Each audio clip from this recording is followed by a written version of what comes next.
Hello friends, ಎಲ್ರಿಗೂ ನಮಸ್ಕಾರ. ಎಲ್ರಿಗೂ welcome to my educational content channel. ಈ ವಿಡಿಯೋದಲ್ಲಿ ನಾನೇನು ಎಕ್ಸ್ಪ್ಲೇನ್ ಮಾಡ್ತೀನಿ ಅಂತಂದ್ರೆ ವಾಟ್ ಇಸ್ ಡಿಬೆಂಚರ್. ಡಿಬೆಂಚರ್ ಅಂದ್ರೆ ಏನು ಅಂತ ನಾನು ಈ ವಿಡಿಯೋದಲ್ಲಿ ಎಕ್ಸ್ಪ್ಲೇನ್ ಮಾಡ್ತಾ ಬರ್ತೀನಿ. ಈಗ ಇಂಗ್ಲಿಷ್ ನೋಡೋದಾದ್ರೆ meaning, what is the meaning of the debenture ನೋಡೋದಾದ್ರೆ, debenture is an return instrument issued by the company to borrow money from the public. ಅಂದ್ರೆ ಡಿಬೆಂಚರ್ ಅನ್ನೋದು ಒಂದು ಇನ್ಸ್ಟ್ರೂಮೆಂಟ್ಸ್ ಆಗಿರುತ್ತೆ. ಈ ಇನ್ಸ್ಟ್ರೂಮೆಂಟ್ಸ್ ನ ಕಂಪನಿ ಇಶ್ಯೂ ಮಾಡಿ ಪಬ್ಲಿಕ್ ಇಂದ ದುಡ್ಡನ್ನು ಕಲೆಕ್ಟ್ ಮಾಡುತ್ತೆ. ದುಡ್ಡನ್ನ ಕಲೆಕ್ಟ್ ಮಾಡುತ್ತೆ ಯಾರು?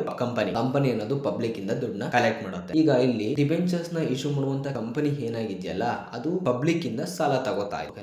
ಈಗ ಕಂಪನಿಗೆ ಸೋರ್ಸಸ್ ಆಫ್ ಫಂಡ್ ಅಂದ್ರೆ ಕಂಪನಿ ಯಾವ್ಯಾವ ತರ ದುಡ್ಡನ್ನ ಕಲೆಕ್ಟ್ ಮಾಡಬಹುದು ಅಂತ ನೋಡೋದಾದ್ರೆ, ಮೊದಲನೇದು ಬಂದು ಕಂಪನಿ ಏನ್ ಮಾಡಬಹುದು, ಈಕ್ವಿಟಿ ಶೇರ್ಸ್ ನ ಇಶ್ಯೂ ಮಾಡಿ ದುಡ್ಡನ್ನ ಕಲೆಕ್ಟ್ ಮಾಡಬಹುದು. ಎರಡನೇದು ಬಂದು ಪ್ರಿಫರೆನ್ಸ್ ಶೇರ್ಸ್ ನ ಇಶ್ಯೂ ಮಾಡಿ ದುಡ್ಡನ್ನ ಕಲೆಕ್ಟ್ ಮಾಡಬಹುದು. ಇವೆರಡೂ ಬಗ್ಗೆ ನಾನು ಈಕ್ವಿಟಿ ಶೇರ್ಸ್ ಮತ್ತೆ ಪ್ರಿಫರೆನ್ಸ್ ಶೇರ್ಸ್ ಬಗ್ಗೆ ನಾನು ಆಲ್ರೆಡಿ ವಿಡಿಯೋ ಮಾಡಿ ಅಪ್ಲೋಡ್ ಮಾಡಿದ್ದೀನಿ. ಇನ್ನು ಯಾರು ವಿಡಿಯೋಸ್ ನ ನೋಡಿಲ್ಲ ಅಂತ ದಯವಿಟ್ಟು ವಿಡಿಯೋಸ್ ನ ನೋಡಿ.